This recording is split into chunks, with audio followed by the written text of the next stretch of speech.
శ్రీ గురుభ్యో నమః శ్రీమాత్రే నమః అందరికీ నమస్కారము. మహాశివరాత్రి రోజు చేయవలసిన పనులు, చెయ్యకూడని పనులు గురించి ఇప్పుడు మనం ఈ వీడియోలో వివరంగా తెలుసుకుందాము. కాబట్టి వీడియోని పూర్తిగా చూడండి, అప్పుడే మేము ఏం చెబుతున్నామో మీకు పూర్తిగా అర్థం అవుతుంది. అలాగే ఈ వీడియోకి ఒక లైక్ వేసి మీ ఫ్రెండ్స్కి షేర్ చేయండి. అలాగే ఓం నమః శివాయ అని ఒక చిన్న కామెంట్ చేయండి. హిందువులు జరుపుకునే ముఖ్యమైన పండగలలో మహాశివరాత్రి ఒకటి. ఈ పర్వదినాన్ని పరమశివునికి ఎంతో ప్రీతికరమైన రోజుగా ధర్మశాస్త్రాలు చెబుతున్నాయి. అందుకే ఈ పవిత్రమైన రోజున మహాశివుడిని నిష్ఠగా పూజిస్తే పాపాలన్నీ తొలగిపోయి సుఖసంతోషాలు వెల్లివిరుస్తాయని భక్తుల నమ్మకం. అలాగే ఈ రోజున భక్తులు ఉపవాసముండి రాత్రి జాగరణ చేస్తారు. ఈ ఏడాది శివరాత్రి ఫిబ్రవరి 26వ తేదీ బుధవారం నాడు వస్తోంది. కృష్ణపక్షం చతుర్దశి తిథి ఫిబ్రవరి 26 ఉదయం 11:08 ప్రారంభమై ఫిబ్రవరి 27 ఉదయం 8:54 ముగుస్తుంది. మహాశివరాత్రినాడు నిశితకాల పూజకు చాలా ప్రాముఖ్యత ఉంది. అందువల్ల మహాశివరాత్రి ఫిబ్రవరి 26న జరుపుకుంటారు. శివుడికి ఎంతో ప్రీతికరమైన ఈ మహాశివరాత్రి రోజున చేయాల్సిన పనులు, చేయకూడని పనులు కొన్ని ఉన్నాయి. అవేంటో ఇప్పుడు చూద్దాం. మహాశివరాత్రినాడు చేయవలసిన పనులు. శివరాత్రి రోజును బ్రహ్మ ముహూర్తంలో అంటే సూర్యోదయానికి 2 గంటల ముందుగానే నిద్రలేవాలి. ఆ తర్వాత తలస్నానం చేసి శుభ్రమైన దుస్తులు ధరించాలి. వీలైతే తెలుపురంగు బట్టలను ధరించడం ఉత్తమం. స్నానం చేశాకే పూజగదిని శుభ్రం చేసుకోవాలి. గుమ్మానికి పచ్చని తోరణాలు కట్టాలి. పూజగదిలో ముగ్గు పెట్టి పూలు చల్లాలి. శివుని పటాలు, లింగాకార ప్రతిమలను నీటితో కడిగి గంధం పెట్టి పూజకు సిద్ధం చేసుకోవాలి. మారేడు పత్రి, తెలుపురంగు పూలతో శివయ్యకు అర్పించాలి. అరటిపండు, జామకాయలతో పాటు పొంగలి నైవేద్యంగా పెట్టాలి. మహాశివరాత్రినాడు బ్రహ్మచర్యం పాటించండి. పూజ చేసేటప్పుడు శివ అష్టోత్తరము, శివపంచాక్షరి మంత్రములను జపిస్తే అష్టైశ్వర్యాలు సిద్ధిస్తాయని ప్రతీతి. ఆ రోజంతా నిష్ఠతో ఉపవాసముండి శివపురాణము, శివారాధన చేస్తే మరుజన్మ లేక మోక్షాన్ని పొందుతారని పురాణాలు చెబుతున్నాయి. శివరాత్రి సాయంత్రం 6 గంటల నుంచి మరుసటి రోజు 6 గంటల వరకు జాగరణ ఉండి శివుణ్ణి స్మరించిన వారికి కైలాసవాసం దక్కుతుందని అంటారు. ఆ రోజున దీపారాధనకు నువ్వుల నూనెతో పాటు 5 వత్తులు వేస్తే మంచిది. అలాగే శివరాత్రి రోజున చేసిన దానం కూడా మంచి ఫలితాన్నిస్తుంది. ఇక రోజంతా భక్తి శ్రద్ధలతో శివనామస్మరణతో గడపాలి. అంతేకాకుండా తక్కువ ఆహారం తీసుకుంటూ ఉపవాసం ఉండడం శ్రేయస్కరం. అయితే ఉపవాసముండే ముందు మీ ఆరోగ్యం ఎలా ఉందో చూసుకోండి. ఎందుకంటే ఆ రోజు డైట్ మారుతుంది కాబట్టి అది ఆరోగ్యంపై ప్రభావం చూపే అవకాశం ఉంటుంది. కాబట్టి ఏమైనా సమస్యలు ఉంటే వైద్యుడి సలహా మేరకు ఉపవాసం ఉండడం మంచిది.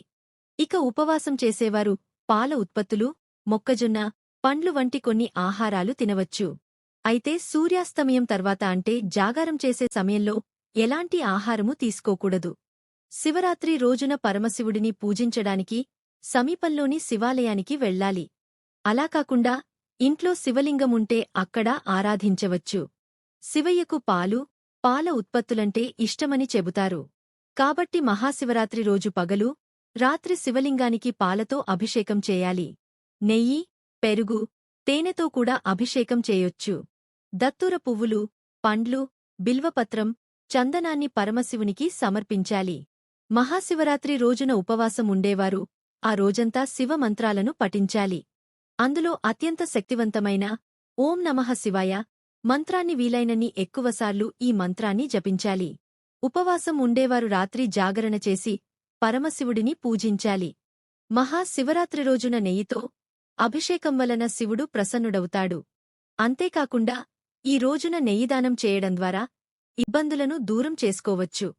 అలాగే ఇంట్లో ఏ రకమైన సమస్య లేదా ప్రతికూల శక్తి ఉంటే అది కూడా తొలగించబడుతుంది.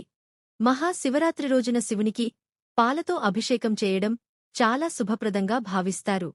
ఎవరి జాతకంలోనైనా చంద్రుడు బలహీనంగా ఉంటే మహాశివరాత్రి రోజున పాలు దానం చేస్తే బలహీన చంద్రుడు బలవంతుడై మానసిక ప్రశాంతత పొందుతారని విశ్వాసం. మహాశివరాత్రి రోజున నల్ల నువ్వులను దానం చేయండి. నల్ల నువ్వులను దానం చేయడం ద్వారా పూర్వీకులు సంతోషిస్తారు. పితృదోషం కూడా తొలగిపోతుంది. ఈ రోజున నల్ల నువ్వులను దానం చేయడం ద్వారా ఎప్పటినుంచో వాయిదా పడుతున్న పనులు పూర్తవుతాయి. మహాశివరాత్రి రోజున పేదవారికి బట్టలు దానం చేయడం వల్ల జీవితంలో ఆర్థిక సంక్షోభం తొలగిపోతుంది. ఇంట్లో సంపద పెరుగుతుంది, రుణ విముక్తి లభిస్తుంది. శివుడి అనుగ్రహం కూడా లభిస్తుంది. మహాశివరాత్రి రోజున శివుడిని పూజించేటప్పుడు శివలింగానికి తేనెతో అభిషేకం చేయడం చాలా శ్రేయస్కరం. తేనెతో అభిషేకం వలన భక్తుల జీవితంలో అన్ని కష్టాలు తొలగిపోయి శివుడి అనుగ్రహం లభిస్తుంది. శివరాత్రి రోజున పెరుగుతో శివుడికి రుద్రాభిషేకం చేయడం వల్ల ఆర్థిక రంగంలో ఉన్న సమస్యలన్నీ తొలగిపోతాయి. శివునికి చెరుకు రసంతో అభిషేకం చేయడం వల్ల లక్ష్మీదేవి ప్రసన్నురాలవుతుంది. జీవితంలో ఎప్పుడూ డబ్బుకు లోటు ఉండదు. శివునికి పూజ చేసే సమయంలో ఓం పార్వతీపతయే నమః అనే మంత్రాన్ని 108 సార్లు జపించండి. ఇలా చేయడం వల్ల జీవితంలో దేనికీ లోటు ఉండదు. శివపూజకు బిల్వపత్రం చాలా ముఖ్యం. ఈ రోజు బిల్వపత్రం, పూలు, పండ్లు, పాలు, చందనం సమర్పించాలి. ఇలా చేస్తే పూజ చేసే వారిమీద శివుడి అనుగ్రహం ఉంటుంది. శివుడు నిరాడంబరుడు, ఇతరులకు సేవ చేస్తే చాలా తొందరగా అనుగ్రహిస్తాడు. శివరాత్రి రోజు నిరుపేదలకు, బీదవారికి, సహాయం కోసం ఎదురు చూస్తున్నవారికి పాలు, పండ్లు, పప్పు ధాన్యాలు, బియ్యం వంటి నిత్యవసరాలు దానం చెయ్యాలి. ఇలా చేస్తే జీవితంలో దేనికి లోటు ఉండదట. ఆర్థిక ఇబ్బందులు ఉన్నవారు, ఇంట్లో డబ్బు కొరత ఎదుర్కొంటున్నవారు ఇలా పేదలకు దానం చేయడం వల్ల వారి ఆర్థిక పరిస్థితి బలపడి జీవితంలో పురోగతి లభిస్తుందట.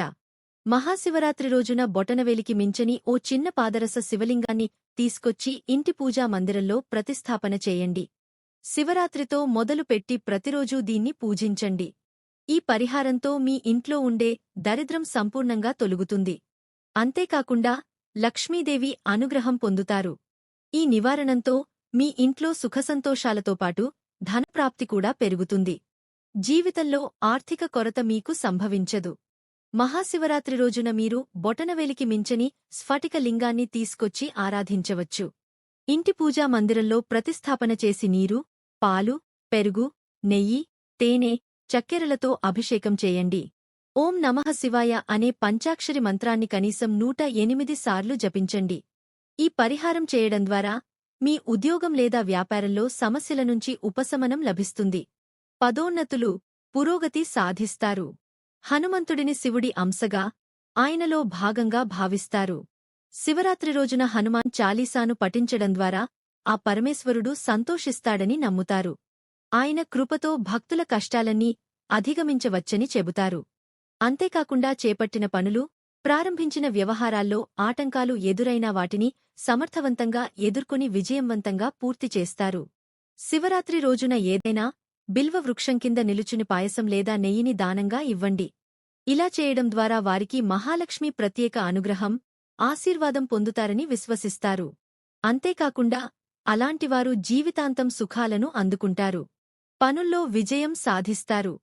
చేపట్టిన పనులు, ప్రారంభించిన వ్యవహారాల్లో ఆటంకాలు ఎదురైనా వాటిని తిరిగి పూర్తి చేస్తారు. కొంతమంది ఎన్ని ప్రయత్నాలు చేసినా కూడా ఉద్యోగం రాదు. అలాగే ఇంకొంతమంది వ్యాపారంలో నష్టాలను ఎదుర్కొంటారు. ఇలాంటివారు తమ వ్యక్తిగత జీవితంలో విజయం సాధించాలంటే మహాశివరాత్రి రోజున శివాలయంలో ఓం నమః శివాయ అనే మంత్రాన్ని జపిస్తూ 11 మట్టి దీపాలను వెలిగించాలని పండితులు చెబుతున్నారు.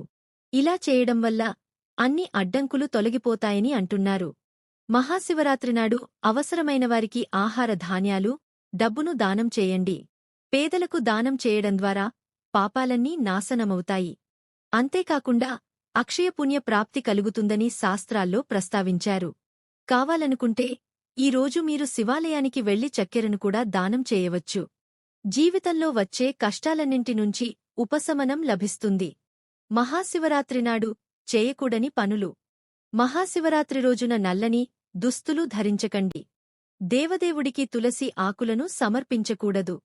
మహాశివరాత్రి రోజు గోధుమలు, బియ్యం, పప్పు ధాన్యాలు, సుగంధ ద్రవ్యాలులాంటి ఆహారాలకు దూరంగా ఉండండి.